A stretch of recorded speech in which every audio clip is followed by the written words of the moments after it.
Assalamualaikum warahmatullahi wabarakatuh. Pada kesempatan kali ini, saya akan melanjutkan video pertama berkaitan dengan uji hipotesis. Nah, kali ini saya akan menjelaskan tentang tes parametrik.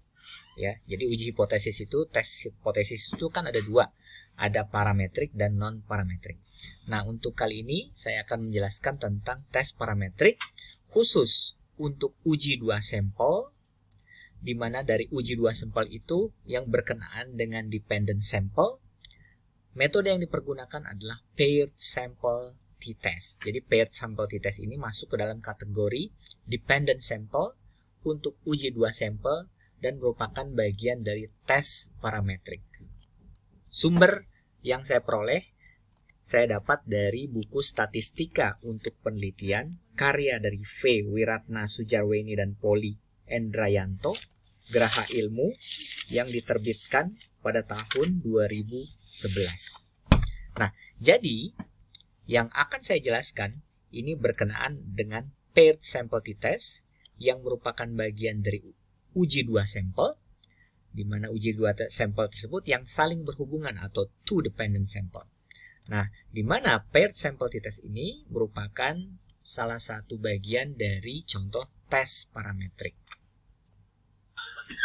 Di buku tersebut ada satu contoh soal, isinya seperti ini. Seorang dosen akan melakukan penelitian. Ada tidaknya perbedaan prestasi mahasiswa sebelum dan sesudah diberi soal latihan.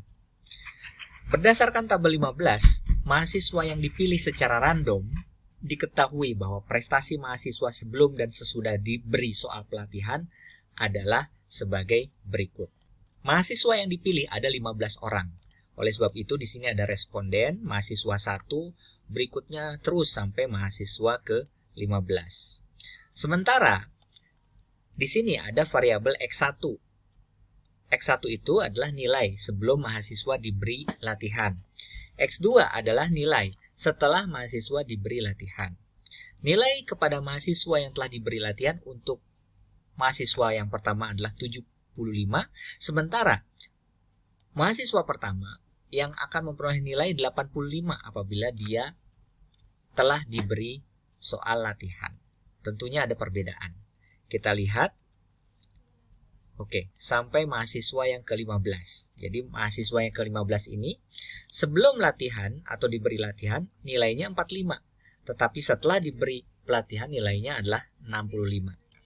Tetapi kita harus uji dulu. Nah, langkah pertama adalah melakukan uji hipotesis. Apabila ada soal seperti ini, tujuannya adalah sederhana.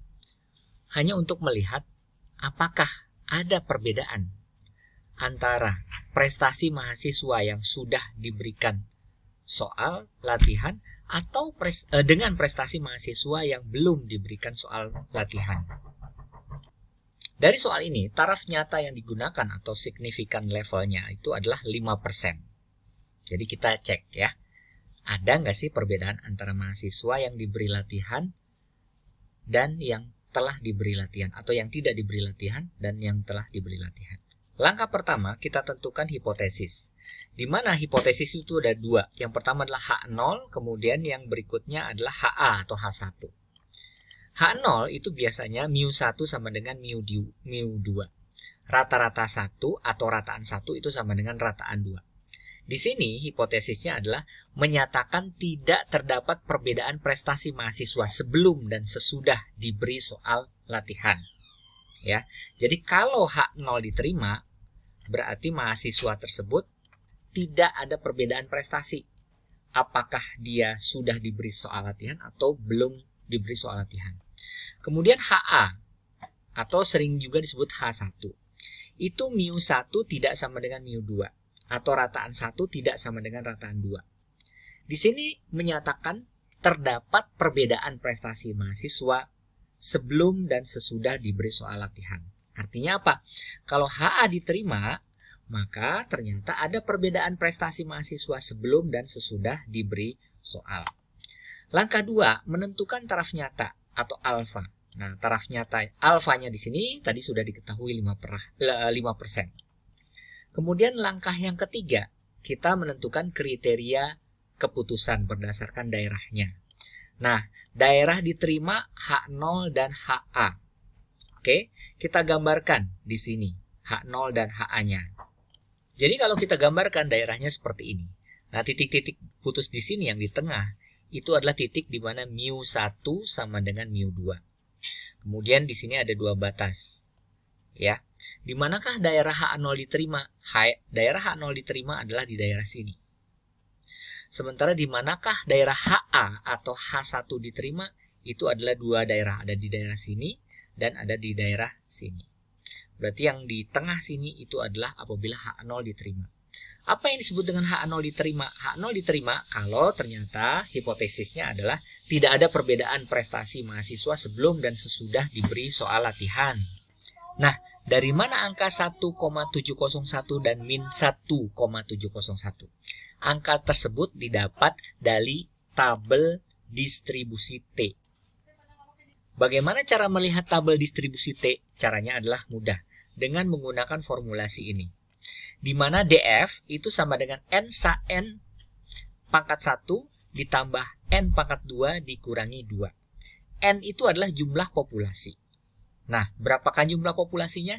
Didapat dari jumlah mahasiswa yang kita jadikan responden. Ternyata respondennya dari mahasiswa nomor 1 terus sampai mahasiswa nomor 15. Oh, kalau begitu N-nya ada 15. Dari soal diketahui bahwa taraf nyata digunakan adalah 5%. Oh, kalau begitu kita dapat data tuh bahwa N1 dan N2. Oh, maaf, ini tadi bukan N pangkat 1 dan N pangkat 2, tetapi N1 dan N2. Artinya jumlah sampel untuk mahasiswa yang sebelum diberikan latihan dan yang sesudah diberikan latihan. Jadi yang sebelum karena ada 15 mahasiswa ada 15 dan sesudah juga ada 15. Berarti N1 ada 15 dan N2 ada 15 dikurangi 2. 15 tambah 15 30 dikurangi 2 28. Berarti DF-nya itu adalah 28. Sementara alfanya itu 5%. Nah, dengan alfa 5% dan DF-nya itu 28, kita masuk ke tabel distribusi T dan lihat hasilnya berapa. Nah, ini adalah tabel distribusi T. Nah, nanti kita lihat DF-nya, degree of freedom-nya ke bawah. Kemudian kita lihat one-tailed test-nya. Dari soal yang tadi kita bahas, itu kita dapat bahwa DF-nya itu adalah 28, sementara alfanya itu adalah 5%. 5% itu 5/100, berarti 0,05. Kita lihat posisi 0,05 ada di sini, sementara DF-nya ada di sini. DF-nya itu adalah 28, ya, 28, sementara yang 0,05 ada di sini. Berarti 1,701131. Oke. Atas dasar itulah kita menentukan bahwa daerah di sini adalah 1,701 dan ini adalah minus 1,701. Langkah berikutnya adalah menghitung nilai statistik uji. Untuk menghitung varians dan standar deviasi kelompok data. Nah, di sini tabelnya adalah seperti ini.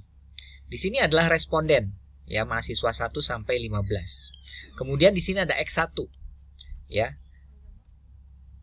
Sampai 15. Karena ada dua data, yaitu data berkenaan dengan prestasi mahasiswa sebelum diberi soal latihan dan data prestasi mahasiswa sesudah diberi soal latihan, maka kita akan lakukan perhitungan data satu persatu. Kita mulai dari data yang X1. X1 itu khusus untuk data hasil mahasiswa yang sebelum diberi soal latihan. Prestasinya seperti apa. Nah, kita mulai dari data mahasiswa yang sebelum mendapat soal latihan. Di sini nilainya kita dapat dari soal tadi. Kita jumlahkan totalnya. Ya, totalnya sedemikian. Kemudian langkah berikutnya adalah kita mencari rata-rata. Rata-rata itu adalah jumlah total tadi. Ya, dibagi dengan jumlah data. Datanya kan ada 15. Oh, berarti 930 dibagi 15 dapat 62. Ya. Langkah berikutnya adalah Anda tentukan varians. Varians itu rumusnya sederhana.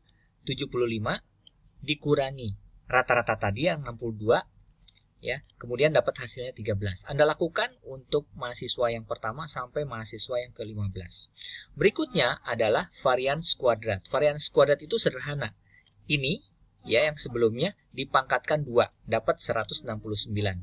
Anda lakukan untuk mahasiswa yang ke-15 juga sama. Ini untuk yang sebelum. Nah, kita lakukan juga untuk yang sesudah diberikan latihan. Kenapa? Karena soalnya ada 2 kan tadi. Ada yang sebelum dan sesudah. Caranya sama.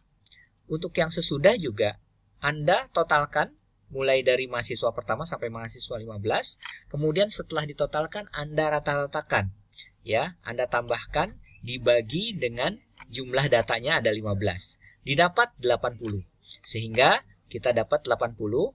Nah, kemudian ditentukan variansnya. Varians itu mudah. Ya, ini dikurangi rata-ratanya tadi. 85 dikurangi 80 sehingga dapat 5. Lakukan untuk mahasiswa yang kedua sampai mahasiswa yang ke-15. Berikutnya ditentukan varians kuadrat. Varians kuadrat juga mudah. Caranya adalah yang ini dipangkatkan dengan 2. 5 kali 5, 25 dapat 25. Anda lakukan hal yang sama sampai mahasiswa yang ke-15. Kemudian kita totalkan. Sehingga kita dapat total X1, kemudian total varians X1, kemudian total varians kuadrat untuk X1.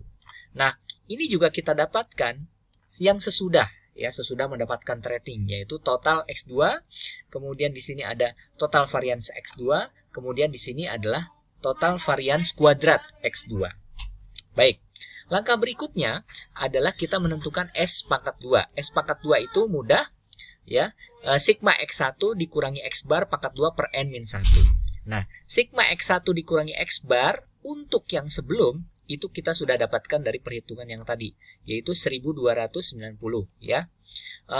Kemudian dibagi N-1. N-nya kan 15 mahasiswa dikurangi 1. Sehingga setelah dibagikan dapat 92,14 untuk sebelum. Lakukan hal yang sama untuk sesudah. Sehingga kita dapatkan untuk yang sesudah 57,14. Setelah itu kita cari standar deviasinya. Baik untuk yang sebelum maupun yang sesudah. Standar deviasi itu rumusnya sederhana. Sigma XI min X bar. Kemudian dipangkatkan 2 dibagi N min 1. XI min X bar kita sudah dapatkan kan? Berdasarkan ini. XI min X bar. Kemudian dipangkatkan 2. Kita sudah dapatkan yang ini. Ya. Kemudian dimasukkan ke rumus X tadi. Dimasukkan ke rumus standar deviasi tadi. Nah, sehingga untuk yang sebelum mendapat pelatihan 960 dan yang sesudah mendapat pelatihan itu 7,56. Setelah itu kita masukkan ke formulasi berikutnya. Kita mencari sebelum kita sudah dapat tadi sigma X-nya sudah dapat. Kemudian sesudah kita sudah dapat tadi, kemudian sigma Y-nya sudah dapat. Kemudian kita analogikan bahwa mahasiswa yang belum itu X, sementara mahasiswa yang sudah itu adalah Y. Kita tentukan X min X bar, berarti X 75. X barnya kan kita sudah dapat. Ya, yang di atas itu X barnya adalah 62, berarti 75 dikurangi 62 dapat 13. Sementara Y min Y bar, ya berarti 85 dikurangi 80 dapat 5. Oke? Nah, kemudian kita tentukan X pangkat 2, berarti ini 13 pangkat 2 dapat 169. Kita tentukan Y pangkat 2, 5 pangkat 2, 25. Kemudian berikutnya adalah kita kalikan X kali Y, berarti 13 dikali 5, sehingga dapat 65. Lakukan hal yang sama dari mahasiswa nomor 1 sampai mahasiswa nomor 15. Ya. Kemudian setelah itu Anda totalkan di bawah ini. Total dari X, total dari Y, total dari X pangkat 2, total dari Y pangkat 2, dan X kali Y totalnya berapa. Setelah itu kita masukkan ke dalam rumus rasio XY. Rumusnya adalah sigma XY per akar dari sigma X pangkat 2, Y pangkat 2.